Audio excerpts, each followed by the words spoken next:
오늘 우리에게 주시는 하나님의 말씀 디모데후서 3장 16절에서 17절까지입니다.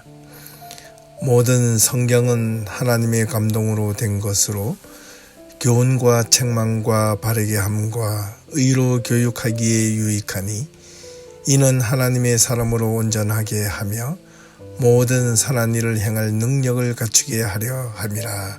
아멘. 안녕하십니까. 박세종 목사입니다. 11월 30일 11월의 마지막 주일 수요 말씀 시간입니다. 오늘부터는 우리 신구약 성경에 대한 기초 상식에 대해서 우리가 함께 살펴보고자 합니다. 우리가 늘 언제나 하나님의 말씀이 성경을 갖고 있지만 성경에 대한 기본적인 배경사 그리고 성경이 어떻게 기록되어졌으며 그 연대기적 역사적 서술 방식은 어떠했는지 우리가 쉽게 잘 접할 기회가 아마 없을 것입니다. 그래서 오늘은 남은 12월 한 달 동안 우리 성경 구약과 신약에 대한 이야기를 좀 말씀드리고자 합니다.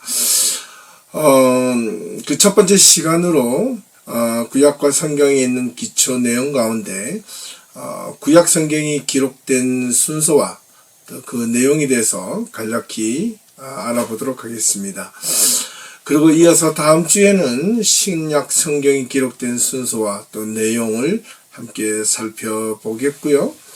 그리고 세 번째 주에는 신구약 성경이 가지고 있는 통전적인 어떤 깊은 내용을 함께 성찰해보는 시간을 갖도록 하겠습니다. 어떻게 보면 오늘부터 약 한 3주 내지 4주 동안 우리가 함께 실시하는 이 성경 기초적인 내용에 대해서 조금 딱딱하게 느껴지거나 좀 생소하게 들려질 수 있을지 모르겠습니다.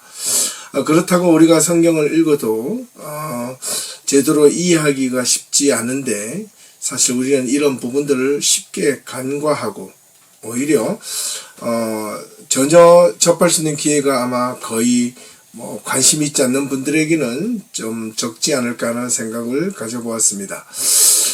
단지 성경 몇 구절, 우리가 좋아하는 늘 듣던 그런 성경 구절 몇 구절을 인용해서 마음에 두거나 또 잠시 또 그것을 묵상하고 하면 조금은 좋을지 모르겠습니다만은 성경 전체의 맥락과 문맥을 이해하는 데는 만약에 어려움을 겪을 수 있습니다. 그리고 성경이 가리키고 있는 전체 방향과 뜻을 잃어버릴 수 있는 그런 위험성이 있습니다. 우리가 그리스도인으로서 이 성경에 대해서 얼마나 정말 사실을 많이 알고 있는가라는 질문을 던져보면 정말 깊은 관심을 가지지 않는 한 성경을 제대로 이해하기란 결코 쉽지 않을 것입니다.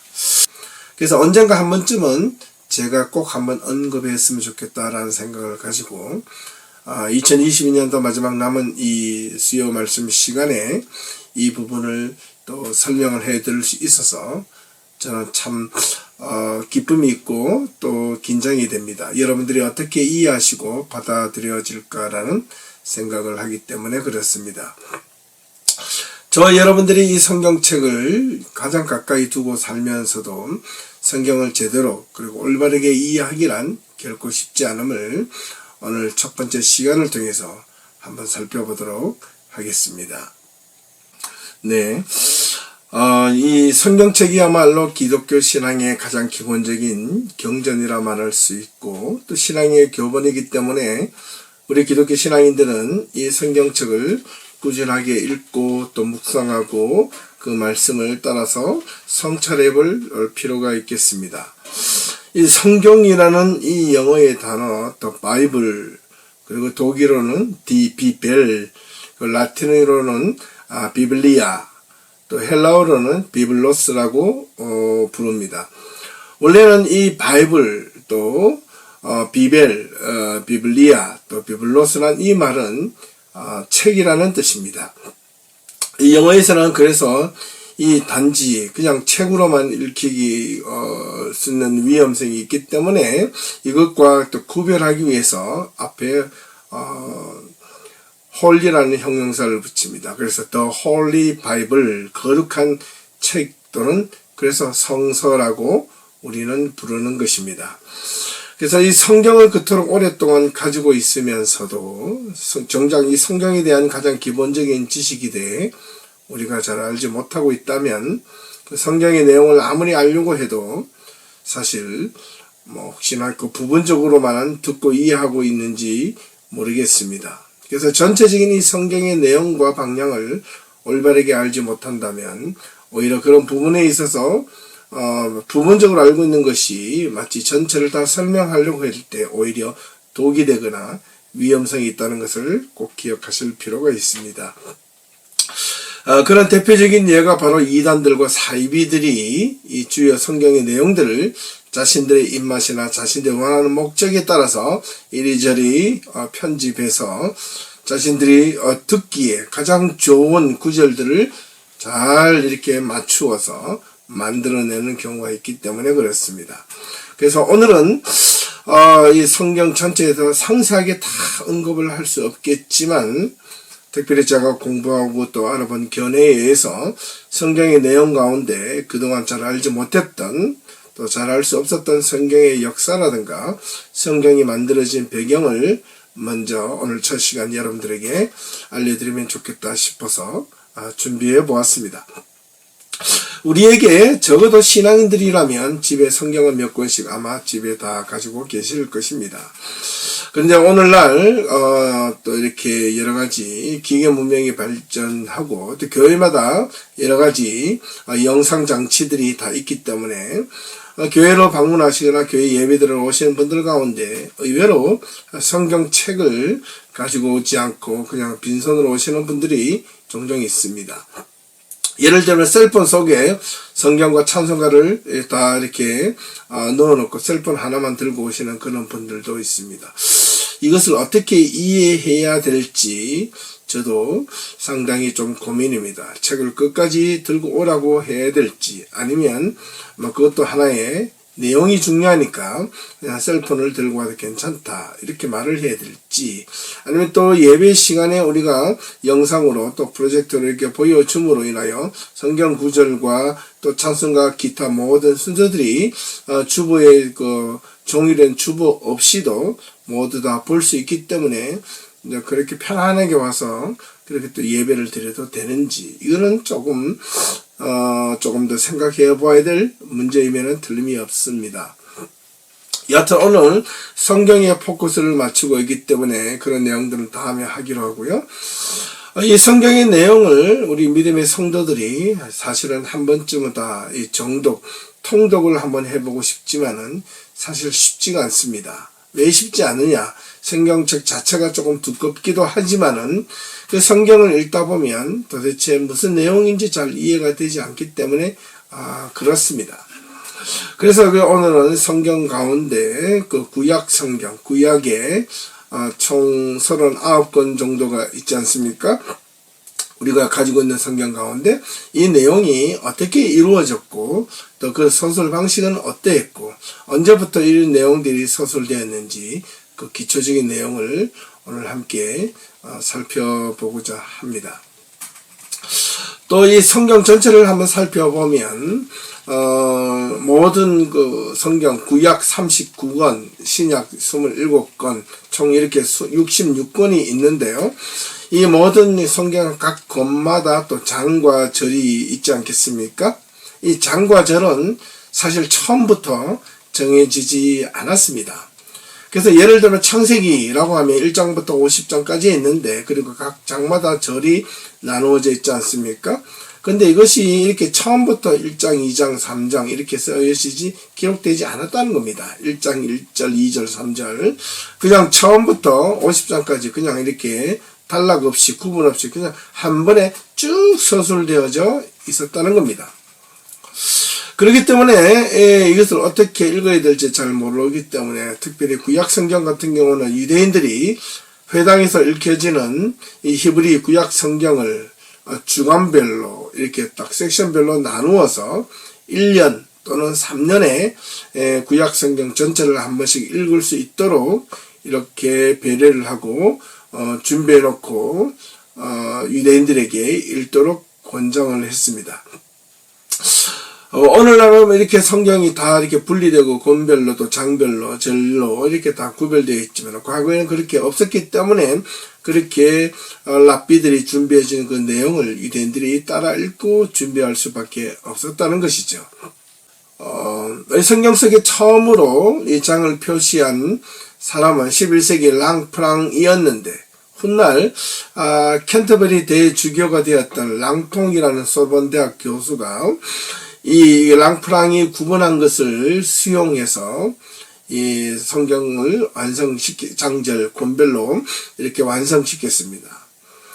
그리고 나서 16세기 초 유대인들도 이렇게 구분된 것을 받아들여서 이들의 구약 성경에 적용하기 시작했던 것입니다. 그리고 이어서 그 절을 구분하게 된 것은 15세기 말 도미니크 수도의 수도사였던 이탈리아 사제였던 파니니오가 구약 성경에 여백이 있었는데 그 여백에다가 이렇게 장에서 다시 절로 한 절 두 절 읽으면서 좀 더 상세하게 구분하기 위해서 절을 삽입하였던 것입니다. 지금처럼 이렇게 절을 구분한 것은 또 그보다 또 한참 뒤에 한 4, 5년 뒤 1565년 테오드르 드 베제라는 수사가 오늘날 이 성경 이 구절을 완전히 구분했습니다. 그렇게 탄생된 이 신약과 구약 성경은 총 39권 929장 그리고 23,142절로 구성되어져 있고 신약 성경은 총 27권 그리고 260장 31,098절로 이렇게 구성되어져서 총 신구약 성경은 66권 그리고 1189장 그리고 54,240절로 구성되어져 있습니다. 이 사실 구약과 신약 성경은 우리가 생각하는 것보다 훨씬 더 복잡하고 어렵게 서술되어져 있습니다. 전체의 구약 성경과 신약 성경 전체를 시간적으로 볼 때는 길게는요 BC 한 2000년 이전부터까지 올라가고 그리고 신약 성경까지는 AD 한 100년 전후까지 이어지기 때문에 거의 한 2100, 200, 300년 사이에 대한 시간적인 격차가 있습니다. 그렇기 때문에 각 장별로 또 권별로 보면 서술하는 방식이라든가 내용이라든가 또 언어라든가 이런 것들이 다양하게 이 성경이 기록되어져 있다는 것을 우리는 기억할 필요가 있습니다.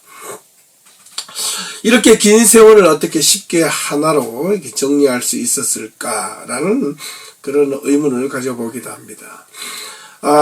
그리고 신약성경 전체 27권은 대략 AD 한 50년경부터 AD 한 100년 전으로 기록되어져 있었기 때문에 그렇게 시간적 연대의 길이는 길지 않습니다. 한 50년에서 60년 정도밖에 되지 않는데 구약 성경은 시간적 역사는 무려 2000년 이상의 시간적인 갭이 있으니 그것을 제대로 알려면 사실 고대 근동 지방에 일어났던 문화사적 배경이나 그런 역사적 이해 없이 구약 성경 전체를 들여다본다는 것은 오히려 장님이 코끼리 다리를 만지거나 몸통을 만지는 것과 같다 하겠습니다. 그래서 사실 이 성경 공부를 제대로 하려는 자들은 이러한 여러가지 고고학적 문헌과 고대 근동의 문화사적 배경을 공부를 해야만 합니다. 그래서 고대 언어를 배우기까지 상당한 시간이 또 걸립니다. 이렇게 그래서 사실 이것을 제대로 알려면 신학 공부가 필요한 것입니다. 그래서 이 신학교에서 신학 공부를 어떻게 보면 사실 개론 아주 대충 아주 기본적인 개괄 그것도 다 못 가르치죠. 그리고 나서 비단 약 한 2년 내지 3년 그렇게 공부하고 목회자가 되었을 때 목회자는 모든 것을 다 공부를 마친 것이 아니라 그때부터 신학 공부를 다시 본격적으로 시작을 해야 합니다. 왜냐하면 성도들에게 올바르게 말씀을 제대로 가르쳐 주기 위해서 그렇게 끊임없이 부단하게 공부를 해야 한다는 사실입니다. 이 성경의 체계적인 역사와 그 기록 방법과 이유를 공부하는 것이 바로 이 성서 신학이라는 학문이기도 합니다. 우리가 가지고 있는 기본적인 신앙의 방향과 신학과의 관계를 어떻게 설명할 것인가라는 어떤 의문점이 남기도 합니다.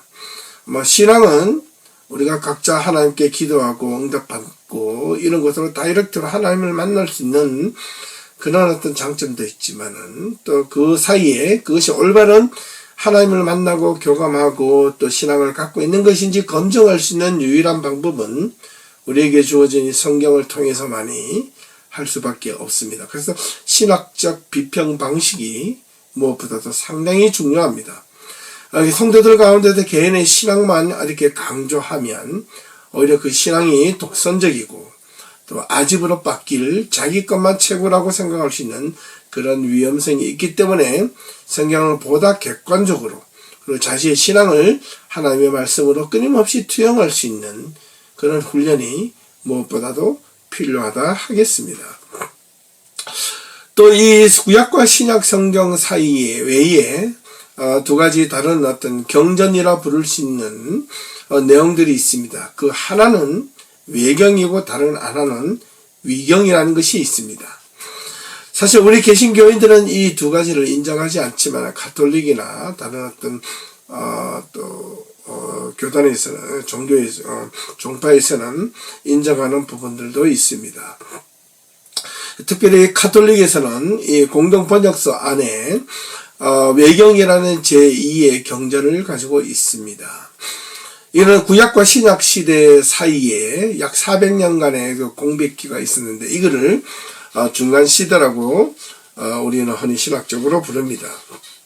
이때 구약 성경 39권 외에 15권의 이 외경이 있는데 그 내용을 잠시 살펴보면 에스드라 상하권 그 두 권이죠. 그리고 토빗, 그 다음에 유딧, 에스더 부록, 그 솔로몬 지에서 집회서 가운데 이 안에는 시락의 자손 예수의 지에서가 포함되어 있고요. 그 다음에 바룩서, 예레미야 서신, 그리고 아사레의 기도의 새 청년의 노래, 그리고 수산나, 그리고 벨과 뱀, 그리고 므낫세의 기도, 그리고 마지막으로 마카비, 상권과 학원이 이렇게 총 15권이 기록되어져 있습니다. 하지만 한글 성경이 있는 가톨릭에서 사용하고 있는 공동 번역에는 이 외경이 총 9권으로 구분되어져 있습니다. 토빗, 유딧, 에스델, 그 다음에 지에서, 집회서, 바룩, 다니엘, 이 다니엘서 뒤편에 우리가 가지고 있는 다니엘 묵시록의 뒤편에 이 세 아이의 노래와 수산나 벨이 함께 첨부되어 있습니다. 그리고 마카베오 상, 마카베오 하 이런 식으로 구분되어져 있다는 것을 생각할 필요가 있습니다. 그래서 마지막 말라기 또는 이 느헤미야서가 기록된 그 끝 이후에 신약 성경이 신약 시대가 오기 전까지 약 한 400년간의 그 공백기를 이해하기 위해서는 이 외경을 반드시 사실은 역사적으로 신학 공부를 할 때 반드시 필요합니다. 그때 역사적으로 어떤 일이 일어났는가를 우리가 살펴볼 수 있기 때문에 그렇습니다. 이 신약 성경과 신약 외경 외에 또 한 가지 다양하게 존재하고 있는 것이 위경이라고 말씀드렸습니다. 오늘 조금 있다가 지금 이야기하죠.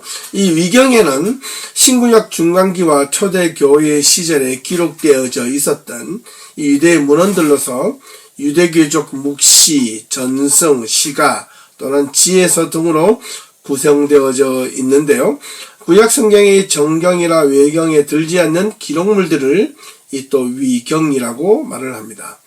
그래서 이 위경이라는 말은 pseudepigraphia라는 말로 쓰는데 글자 그대로 가짜 표제문, 가짜 문서라는 식으로 이렇게 기록되어져 있습니다. 그 내용 자체가 가짜라기보다는 실제 인물이 들지 않는 것을 기록물을 의미합니다. 실제 인물이 아닌 허구의 인물이 거짓 이름으로 사용해서 기록되어 있는 문서이기 때문에 위경이라고 부르는 것이지, 위경이라고 해서 모두 그 내용이 가명 작품이라고는 말할 수 없습니다. 그래서 이 르데이 랍비드는 외경과 위경을 따로 구분하지 않고, 사실 정경에 포함하지는 않지만 이 위경과 외경을 통틀어서 경외서라고 부르며 그들에게 신앙적으로 참고를 하고 있는 부분들도 있다는 사실입니다. 이 재미있는 사실은 이 정경 유다서 외에 경외서에는 모세 승천기, 에녹스의 내용 일부가 들어 있어서 성경을 좀 더 객관적으로 참고하는데 상당히 도움을 주고 있기도 합니다. 사실 이 신약의 유다서 같은 경우에 보면 신약성경 정경화 작업에서 논란 소지가 많이 있어서 많은 토론과 논쟁이 있었는데, 논쟁 끝에 신약성경으로 채택이 되기도 했습니다. 그래서 이 위경은 크게 두 가지로 위경을 구분하는데, 팔레스타인 위경과 알렉산드리아 위경이 있습니다. 이는 분명 지역을 의미하는 것일 터인데요, 그 지역에서 기록된 문서이기 때문에 그렇습니다. 먼저 팔레스타인 위경에는 에녹서, 요벨서, 솔로몬의 시편, 모세 승천기, 그리고 12족장 유언서, 그리고 이사야 선교서, 바록 묵시서, 아담과 하와의 생애, 그리고 예레미야 사적, 욥의 유언, 그리고 예언자들의 생애들이 구약 성경의 위경으로 남겨져 있다면, 이 알렉산드리아 위경에는 11신탁, 그리고 아리스테이시스, 그리고 서간, 마카비 3서, 그리고 마카비 4서, 에녹서, 그리고 바록 3서, 이세사세 기도 등이 이 알렉산드리아 위경에 있습니다. 자, 이렇게 위경까지 살펴보았다면 신약 성경에 있는 어떤 외경은 우리가 신약 성경을 할 때 다시 참고로 여러분들에게 말씀을 드리도록 하겠습니다. 이제 구약 성경 내용 가운데 기록된 순서를 한번 살펴보기로 하겠습니다. 여러분들이 지금 도표를 한번 보시게 될 텐데요, 이 도표를 잘 보시면 구약 성경이 특별히 우리가 가지고 있는 구약 성경에는 특히 창세기로부터 말라기까지 이렇게 순서적으로 우리가 기록되어져 있지만은, 원래 유대인들이 가지고 있는 히브리 성경을 어떻게 불렀냐면 이 타나크라고 불렀습니다. 타라는 토라, 나는 네빔, 그 다음에 카는 케투빔. 그래서 이 대문자를 따서 모음 R을 붙여서 타나크라고 이렇게 불렀습니다. 이 유대인의 성경은 이 타나크를 중심으로 기록되어져 있기 때문에 일반적으로 우리가 개신교 교회나 가톨릭에서 가지고 있는 구약 성경의 순서와는 좀 차이가 있다는 것을 기억해야 합니다. 구약의 유대인 성경은 대략 짧게는 1500년 BC, 또 길게는 BC 한 2000년 전부터 대략 한 BC 400년까지 바벨로니아, 팔레스타인, 그리고 이집트 등의 지역에서 전해지던 이야기들이 기록된 내용들이었기 때문에 이런 오랜 세월을 거쳐서 이 구약 성경이라는 한 권의 책으로 만들어졌기 때문에, 특별히 이 신약 성경보다 구약 성경을 이해하는 데는 상당히 많은 난해한 또 노력이 필요합니다. 우리가 해석할 수 있는 우리 한글이나 영어 성경으로 기록되어 있을 때는 그냥 쭉 이렇게 읽으면 되는 것처럼 보지만, 그 이면을 히브리어로 기록되거나 아람어로 기록된 것을 보면 신학적으로 상당히 많은 좀 어려움을 발견할 수 있습니다. 그래서 일반적으로 우리 성도들은 그런 데까지 우리가 공부하기에는 좀 많은 어려움이 있겠습니다만, 그렇기 때문에 목회자들의 전문적인 지식을 빌어서 성도들의 구약 성경을 좀 더 깊이 있게 올바르게 배우고 알아가야 하지 않겠습니까? 특별히 유대인들이 사용하는 이 히브리 성경과 지금 우리가 사용하는 성경이 다르기 때문에 먼저 유대인이 상징하고 있는 이 타나크에 대해서 우리가 한번 잠깐 살펴볼 필요가 있습니다. 이 타나크의 타라는 것은 먼저 토라라는 이야기인데요. 모세 오경을 뜻하는 말입니다. 창세기, 출애굽기, 레위기, 민수기, 신명기가 있는 5권을 의미하고, 이 유대인들은 이 토라를 가장 그들의 신앙의 중심으로 삼고, 그 다음에 네빔, 이 예언서, 그리고 케투빔 성문서를 그 다음에 아주 중요한 문서로 그들은 따르고 있습니다. 예언서인 네빔은 유대인 순서에 따르면 우리가 생각하고 있는, 우리가 가지고 있는 성경책과는 좀 다릅니다. 그것도 예언서 순서에는 여호수아, 사사기, 사무엘 상하, 그리고 열왕기 상하를 의미하는 이런 전기 예언서와, 그 다음에 대예언서, 소예언서라고 불리우는 먼저 대예언서, 이사야, 예레미야, 에스겔, 이거를 대예언서라고 부르고요. 그리고 12소 예언서인 호세아부터 시작해서 요엘, 아모스, 오바다, 요나, 그리고 미가, 나홈, 하바국, 스바냐, 학개, 스가랴, 말라기, 이렇게 소예언서로 또는 후기 예언서로 구분하고 있습니다. 그 다음에 케투빔이라고 하는 이 성문서에는 다시 시가서와 지혜서로 구분합니다. 그리고 이 시가서에는 시편, 잠언, 욥기가 있는 반면 지혜서에는 아가, 룻기, 예레미야, 에가, 전도서, 에스더가 있고요. 그 다음에 기타 또 사서로서는 다니엘, 에스라, 그리고 역대기 상하를 포함하여 성경, 구약 성경을 유대인들은 이렇게 순서별로 완성시켜 놓고 있습니다. 그렇게 보면 우리가 가지고 있는 흔히 우리 성경, 구약 성경의 순서와는 또 확연하게 차이가 있는 것을 발견할 수 있습니다. 이렇게 유대인들은 자기네들 순서대로 만들어진 이 성경을 한꺼번에 이렇게 창세기부터 그들의 마지막 역대기 상하까지 쭉 기록하지 않았습니다. 크게는 3단계로 구분하여 이 유대인의 성경은 완성되었는데, 첫 번째 율법사라고 부르는 토라가 BC 400년경에 완성이 되었다고 알려져 있습니다. 그리고 이 예언사라고 알려져 있는 선지서 나빔, 이는 BC 약 한 300에서 200년경에, 그리고 성문서라고 불려지는 이 문학지의 시가서는 BC 한 160에서 150년경에 마지막으로 채택이 되어 구약 성경의 정경으로 채택이 되었다고 알려져 있습니다.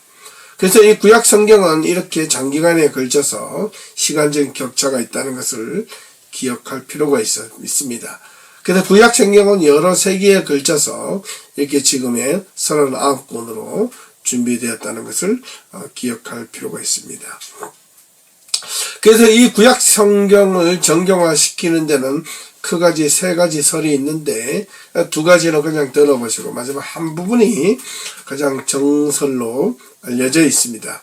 그 첫 번째는 BC 400년경 마지막에 있는 에스라 학자가 바빌론에서 돌아와서 예루살렘에서 성경을 집대성하여 만들었다는 설이 있고, 2번째는 사내들인 공예에 있는 사람, 율법 학사들이 에스라의 자극을 받아서 성경을, 구약 성경을 경전으로 확정했다는 이야기가 있는 반면, 이 2가지, 첫 번째와 2가지는 약간 신빙성이 떨어집니다. 왜냐하면 첫 번째 에스라 이후에도 성경의 각 권들의 기록 많이 존재하고 있기 때문에 그렇습니다. 또 공예의 최초로 언급은 기원후 2세기경 미슈나에서도 나오기 때문에 이것도 좀 새롭게 생각해 봅니다. 그래서 마지막으로는 이 3번째 AD 한 90년경 얌리아 회의에서 이 구약성경 전체가 완전히 결정되었다는 내용입니다.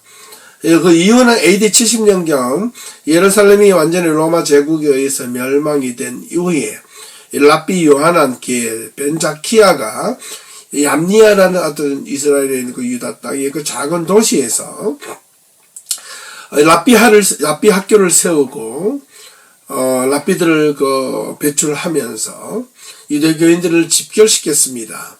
이곳에서 이 구약 성경을 완성짓겠다는 것입니다. 지금까지 이 내용이 가장 타당한 것으로 전해지고 있습니다. 이 얌리아 회의에서도 이 기독교를 정지하는 내용도 물론 포함이 되어져 있습니다. 또 다른 이유가 있다면 이 타나크에서는 원래 모음이 붙여지지 않았습니다. 자음만으로 기록되어 있는데요. 그래서 읽기에 종종 어려움을 겪는 상태라고 여러분들이 얌리아 회의 때 모음이 완전히 찍혀서 완성되었던 히브리 성경이 된 것입니다. 아람어를 포함해서 물론 말입니다. 이제 마지막으로 구약 성경 39권에 대한 기록된 순서별로 우리가 마지막으로 한번 살펴보도록 하겠습니다. 이 구약 성경 39권 가운데 사실 가장 오래된 순서대로 나열을 하라고 하면 우리는 일반적으로 성경이 처음부터 앞장부터 순서대로 아마 기록되어져 있지 않을까 이렇게 생각할 수 있습니다만은 사실은 그렇지 않습니다. 이 성경 내용 가운데 구약 성경 가운데 가장 먼저 기록되어졌다고 보는 성경권은 내용은 바로 이 욥기서입니다. 이유는 욥기의 이 내용이 여러 가지 의미가 있는데 시문학 또는 이게 마치 지혜서로 구분하는데요. 다른 지혜서는 자문이나 전도서에는 저자가 다윗의 아들 솔로몬이라고 기록하고 있지만은 이 욥기서는 저자 자체를 언급하고 있지 않습니다. 이 무명의 저자가 기록한 것은 틀림이 없는데 이 저자에 대해서 누구인지 알아보려고 무척 애를 썼지만 지금까지 알 길이 없습니다. 그래서 학자들마다 주장이 다양하게 제시되고 있지만 유대인 중에서는 이 광야에 대한 묘사와 그 다음에 창세기 족장시대와 아주 유사한 내용을 가지고 있기 때문에 또는 모세가 기록하였다거나 또 모세 시대에 이 성경이 기록되지 않았을까라고 보고 있지만 이 역시도 확실치 않습니다. 어떤 다른 학자들은 이 욥기가 실존 인물에 관한 이야기가 아니라 전래 동화와 같은 우화라고 비평하기서는 사실 말하고 있기도 합니다. 사실 저는 이 욥기를 그렇게 따르고 있습니다. 그래서 욥기서가 지혜서이나 솔로몬이 기록했다는 등 여러 설들 또한 있지만은 정확하게 저자가 누구인지는 알려져 있지 않습니다. 그래서 분명한 것은 욥기서 전체 내용을 보면 아브라함 시대 또는 이전 있었던 이 족장 시대에 있었던 내용은 틀림이 없기 때문에 후대의 사람들이 그것을 적었던 아니면 그 내용성으로 보았을 때는 아브라함 시대이나 그 이전까지 그것으로 올라가기 때문에 가장 오래된 성경 구약 성경으로 보고 있습니다. 그리고 두 번째 오래된 시간별 순서로 본다면 그는 뭐니 해도 바로 이 모세오경입니다. 대략 한 BC 1446년경부터 또는 1406년 그래서 한 40-50년 사이에 기록되어졌다고 보고 있습니다. 사실 진짜 저자는 모세가 아닐 수가 있습니다. 하지만 모세의 이름을 부르는 것은 가장 저명한 당시 유대 사회에서는 저명한 사람의 인물을 내세우면서 그 이름만큼 그 성경이 말하는 공신력, 비중을 차지하고 있기 때문에 이 모세오경을 모세가 저작하였다라고 이야기합니다. 유대인들은 모세가 저자가 맞다라고 이야기하기도 하고 모세가 저자가 아니다라고 이야기를 하기도 합니다. 그 이유는 앞서 말씀드린 대로 모세오경 이 토라가 모세의 저자, 모세만큼은 위대한 또 초기 인물이 없기 때문에 그만큼 이 토라에 대한 공신력을 세우기 위해서 모세라는 그 저자를 라는 이야기를 하고 있고요. 또 모세가 저자가 아니라는 말은 특히 신명기서에 보면 모세가 죽고 난 이후의 이론까지 기록되어져 있기 때문에 또 소설 방식이나 내용 또 문체들을 보면 또 상당히 후대 시대에 기록되어져 있는 것만은 틀림이 없습니다. 그렇기 때문에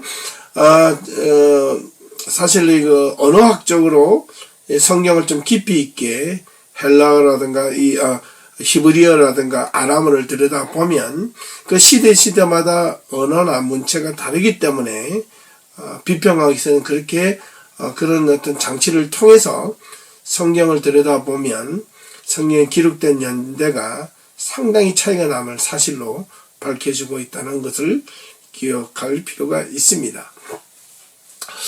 그리고 이어서 순서대로 보시면 그 시간적 순서대로 보면 여호수아, 룻기, 사사기, 시편, 사무엘 상하, 그리고 잠언, 전도서, 아가, 아모스, 요나, 그리고 호세아, 이사야, 미가, 에스겔, 예레미야, 에가, 그리고 하바국, 다니엘, 나훔, 오바다, 열왕기 상하, 그리고 학개스갈의 역대상하, 에스더, 에스라, 말라기, 그리고 제일 마지막에는 구약 성경의 기록물이 바로 이 느헤미야입니다.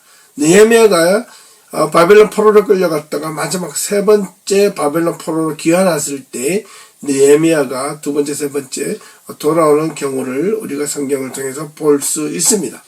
그래서 이 느헤미야서가 마지막 성경이라는 것입니다. 연대기 순으로 봤을 때, 시간적 격차로 봤을 때 그렇다는 겁니다. 자, 또 다음에 우리가 구약 성경의 역사를 살펴볼 때 시간이 되면 그 순서에 대한 진정성이 왜 이렇게 기록되어 있는지 한번 보게 될 건데, 지금 도표로 보시는 바와 같이 크게 이렇게 연대기 순서로 보고, 특별히 이스라엘 남북 이스라엘 왕조가 있었을 때 이때 예언서라든가 그 다음 마지막에 바벨론 포로 후기에 끌려갔다가 돌아왔을 때에 기록된 내용들이 많이 구약 성경에 있다는 것을 우리가 확인할 수 있습니다. 그래서 유대인들의 역사들, 구약 성경 가운데서 이 성경이 기록되게 된 배경도 사실 어디에 있느냐면, 이 이스라엘 백성들이 남유다가 멸망하고 바벨론 포로로 70년 동안 유배상을 하고 돌아왔을 때 그들이 나라를 잃은 모든 민족들이 바벨론으로 포로로 끌려가서 왜 우리는 하나님의 선민이었는데 왜 우리가 나라를 잃고 이렇게 민족이 뿔뿔이 흩어져야만 됐는지를 철저하게 이 토라를 통해서 성찰하고 반성을 했다는 겁니다. 그리고 그들이 다시 한 번 더 하나님 앞에 회개하며 돌아서면서 우리가 하나님의 말씀대로 돌아가자, 하나님의 말씀 가운데 말씀을 따라 살겠다고 작정하고 예루살렘으로 다시 포로로부터 귀환하여 돌아왔을 때 이스라엘 백성들은 특히 이 랍비들을 중심으로 하여 모든 이 유대 율법사들은 하나님 앞에 회개하면서, 특별히 미스가에 모여서 또 에스라, 학개 이런 율법사들이 돌아와서 하나님 말씀대로 다시 회개하며 또 그들의 신앙의 유대인의 정체성을 살리기 위해서 성경을 정경화시키기 위해서 부단히 노력을 했던 것입니다. 이것은 불변의 사실이고요. 또 이러한 내용들이 문서로 시대를 지나면서 계속해서 이어지게 되는데, 우리가 이제 가장 살펴볼 마지막으로는 우리가 잘 알다시피 구약 성경은 대부분 가나안어의 일종인 이 히브리어로 구성되어져 있지만은 여러 번의 번역 작업을 거쳐 오늘날 우리에게 한글 또는 성경 기타 여러 언어로 주어지게 되었던 것입니다. 구약 성경 가운데 몇 군데는 아람어로 기록되어져 있습니다. 예를 들면 에스라 4장 8절에서 6장 16절, 또는 에스라 7장 12절에서 26절, 다니엘서 2장 4절에서 7장 28절까지, 그리고 예레미야 10장 11절, 창세기 31장 47절 같은 경우는 히브리어로 기록되어다 갑자기 아람어로 바뀌어져 기록되어져 있습니다. 왜 이렇게 기록되어있는지는 잘 모르겠습니다만은 하여튼 이 구약 성경 안에 히브리 성경 가운데 이렇게 아람어로도 기록되어져 있는 내용이 있다는 겁니다. 또 한 가지 분명하게 마지막으로 염두에 둘 것은 구약 성경의 원본, 또 신약 성경도 마찬가지고요. 이 오리지널 텍스트 본은 모두 분실되었거나 파손되어져 사라져 버리고 없습니다. 그리고 다만 이 사본만 남아 있어서 그것을 지금 우리의 구약 성경으로 또는 신약 성경으로 가지고 있는 겁니다. 현재 보존되고 있는 사본들은 원본 또는 다른 사본들로부터 옮겨 적은 내용들입니다. 그래서 사본은 기원전 한 11세기경부터 사용되어졌던 이게 파피루스 종이 있지 않습니까? 갈대를 만들어서 이 파피루스에 가장 많이 옮겨져 있고요. 그리고 그 밖에 양피지나 송아지 가죽으로 또는 점토를 통해서 기와로 형태로 말려 기록하였거나 나무 껍질 등에 기록되어져 있습니다. 이런 것들을 총종합해서 구약 성경이 완성되어진 겁니다. 구약 성경의 마지막으로 사본의 종류에는 크게 세 가지로 나누어지는데요. 사해 사본, 그리고 맞소라 사본, 사마리아 오경 이런 식으로 구분할 수 있습니다. 상세하게 들어가면 아주 복잡한데요. 그거는 우리가 다 일일이 지금 이 시간에 언급할 수는 없고 크게 이 세 가지 사본의 종류가 있다라고만 기억하시면 되겠습니다. 이 사해 사본은 1947년경 사해 근처에서 발견되었는데요. BC 한 2세기 말 또는 AD 2세기경 에세네파 쿰란 공동체 사람들이 기록한 것으로 추정하고 있고, 이 맞소라 사본은 BC 한 7세기부터 사용된 모음이 붙어있는 히브리어 구약 성경을 맞소라 사본이라고 부르고 있습니다.